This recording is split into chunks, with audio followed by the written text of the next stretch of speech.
Vous savez, pendant de nombreuses années, des décennies, je vais dire, il y a eu des entreprises chez nous en Afrique qui sont restées en situation de monopole.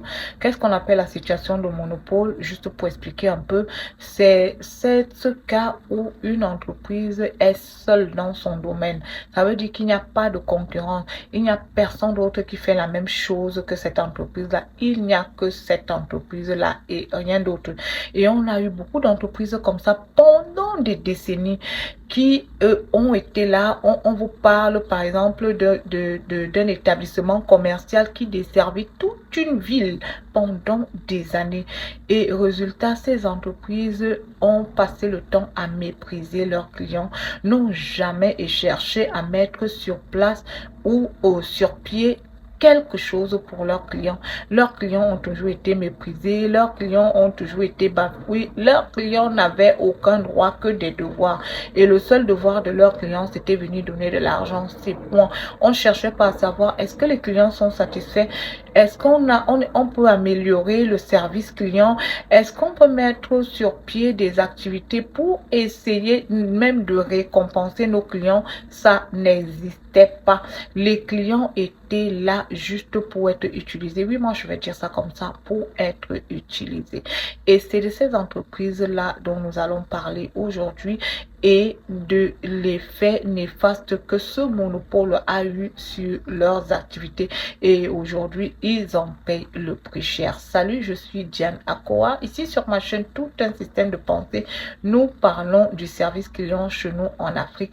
J'aime dire l'Afrique, pourquoi? Parce que c'est notre continent et nous sommes là pour mettre en place tous les leviers pour faire décoller l'Afrique. Et l'un des leviers les plus importants, comme je dis toujours, c'est l'activité économique.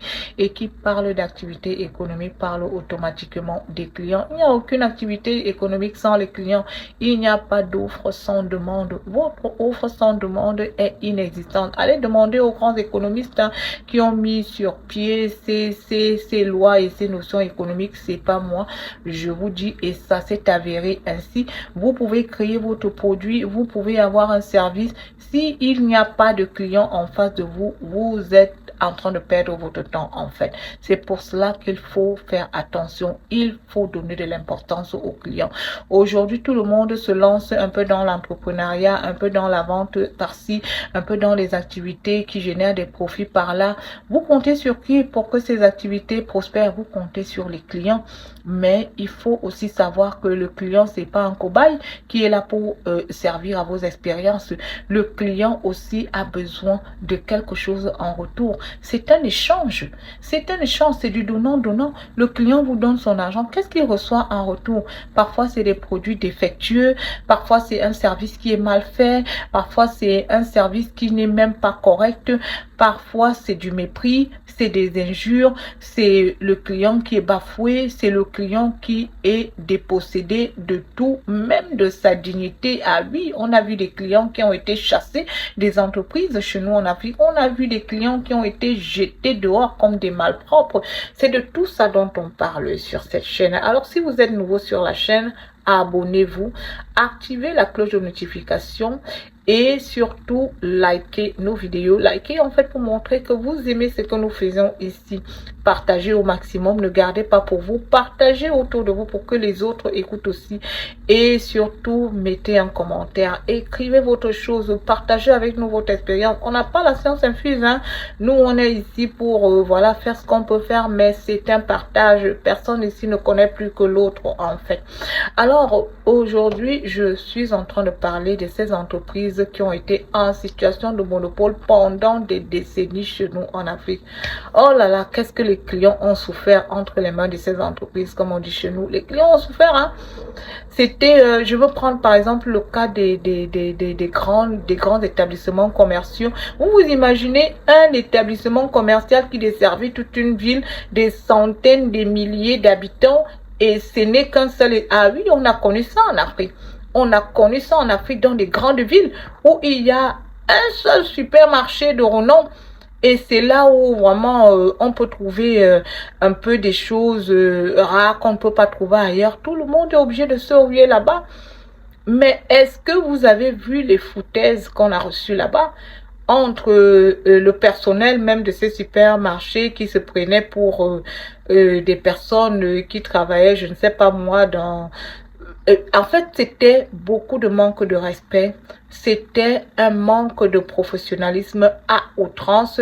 Déjà, je vous dis tout de suite, les personnes qui étaient recrutées là-bas, c'était du bouche à oreille. C'était des connexions, c'était des relations, c'était tout sauf un personnel formé pour le service client. Déjà que le mot service client, ça n'existait pas.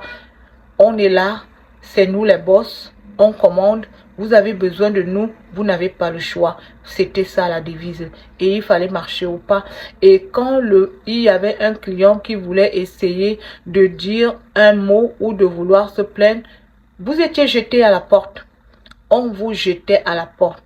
Vous n'avez pas le droit de retourner, voilà, un objet, quelque chose que vous avez acheté. Non, vous ne pouviez pas le retourner, c'était impossible, c'était inimaginable, c'était inconcevable.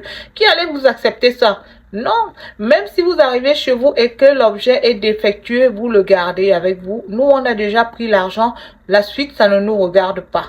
Quand vous êtes encore à l'intérieur, vous pouvez même encore négocier. Mais une fois que vous avez franchi le seuil de la porte, c'est fini, case close. On ne veut plus rien entendre. C'était comme ça que ça fonctionnait avec ces entreprises qui étaient en situation de monopole. Et pour moi, je le dis, cette situation de monopole, au lieu d'être une situation avantageuse pour eux, a creusé petit à petit une fosse dans laquelle ces entreprises se sont retrouvées aujourd'hui. Une bonne partie d'elles n'existe même plus. Plein ont mis la clé sous le paillasson. Celles qui ont essayé, voilà, de garder la tête hors de l'eau, sont dans ce que j'appelle, sont sous assistance respiratoire en fait. Elles sont sous assistance respiratoire. Il n'y a plus personne parce que en fait, ce que vous ne comprenez pas avec le client, c'est que le client est extrêmement rancunier. Il n'y a pas plus rancunier que le client. Quand vous traitez mal un client, le jour où ce client trouve un endroit où il est bien traité, et où on lui offre la même chose que vous lui offriez, même si c'est même moins que ce que vous lui avez donné, où on lui offre la même chose, où il est seulement bien traité, où il se sent seulement un peu considéré, mais vous êtes foutu. Non seulement il vous claque la porte, mais il ne part jamais seul. Hein, parce que c'est ça la particularité avec le client. Quand le client quitte un endroit, il ne quitte jamais seul. Il s'arrange toujours à entraîner des adeptes avec lui. Il ne quitte jamais seul. Il ne part jamais seul, se dit, bon, ok, je n'ai pas trouvé mon compte ici, je m'en vais, c'est bon, je vais me chercher ailleurs. Non, non, non, c'est trop facile avec le client. Quand un client s'en va, il s'en va toujours avec plein de personnes. C'est pour ça que vous voyez ceux qui se sont assis, qui ont réfléchi, qui ont compris l'importance du client et qui ont décidé de mettre sur pied ce qu'on appelle la stratégie client,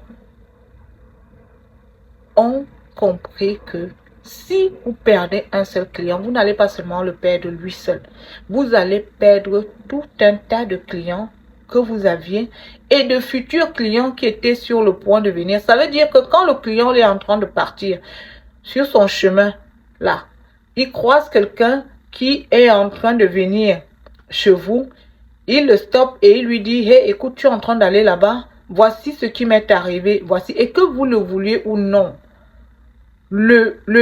Comment je peux appeler ça, le témoignage d'un client vous détruit. Si c'est un mauvais témoignage, je vous promets, même s'il ment sur vous, le mensonge là va entrer. Ah non, ça je vous promets. Le mensonge là va entrer, comme on dit chez nous. Le mensonge là va entrer. Et c'est pour ça que les autres, les grandes entreprises, les grandes nations ont compris l'importance du client. Ils ne jouent pas avec le client. Ils ne jouent pas avec les clients. Moi, je vois chez nous, tu entres dans une banque. C'est de ça dont je parle. Les situations de monopole. Ils ont été en situation de monopole pendant des décennies. Vous voyez, une seule banque pour tout un pays. Vous allez leur dire quoi? Sauf qu'ils ont oublié une chose. C'est que le monde évolue. et l'activité économique évolue. C'est pas une activité qui est statique. C'est pas une activité qui est stable. Il n'y a rien de plus instable que l'activité économique. C'est pas une activité qui est stable. Et il n'y a rien de plus instable que le monde. Le monde évolue tous les jours. Aujourd'hui, on vous parle des choses comme l'intelligence artificielle. Qui connaissait ça il y a à peine 5-10 ans? Non, on n'en parlait pas. Aujourd'hui, tout est en train de se baser sur l'intelligence artificielle. Donc, ils n'avaient pas compris que ce qu'ils étaient en train de faire là, ils auraient dû profiter de ce moment où ils avaient la main mise sur ces clients-là pour les bloquer. Et les bloquer, c'est comment? Les bloquer en les chouchoutant. Les bloquer en prenant soin d'eux. Les bloquer en leur faisant croire que leur bonheur ne pouvait venir que d'eux.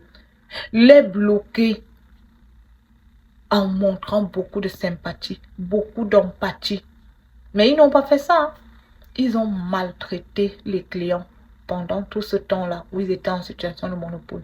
Et maintenant, aujourd'hui que la concurrence est arrivée, vous allez maintenant chez nous en Afrique, hein, une seule ville a 100 supermarchés. On s'en sort comment? Donc vous imaginez que ceux qui étaient là avant, qui ont régné pendant des décennies, qui ont régné dans la terreur pendant des décennies, je vais le dire comme ça, ils sont aux oubliettes. Ah, j'en connais, hein, c'est que je ne peux pas citer les noms. J'en connais tellement. Ils sont aux oubliettes. Personne n'en parle. C'est-à-dire les rares personnes même qui vont là-bas, quand tu dis, oh, on te dit, tu es allé faire quoi là-bas en fait? Mais non, ils n'ont rien. Non, non, non, tu es allé là-bas, pourquoi? Non, mais écoute, les gars, mais ils nous ont mis de la poudre de perlimpinpin dans les yeux pendant des années.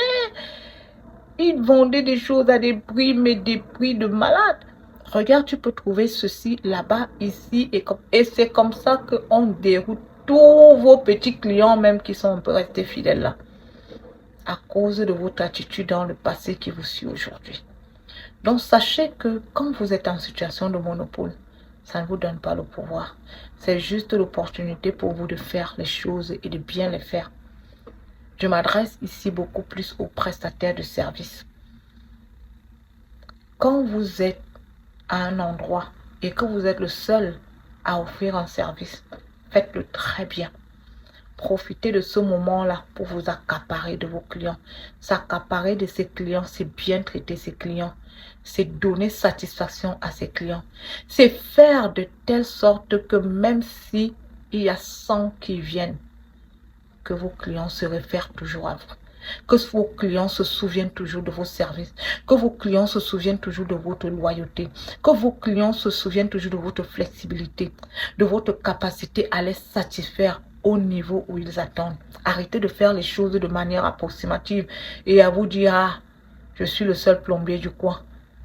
Je vais aller bricoler. De toutes les façons, ils n'auront que moi pour appeler, donc ils n'ont pas le choix. Ne vous dites jamais ça. Parce que le monde évolue. Les activités évoluent. La vie évolue tous les jours.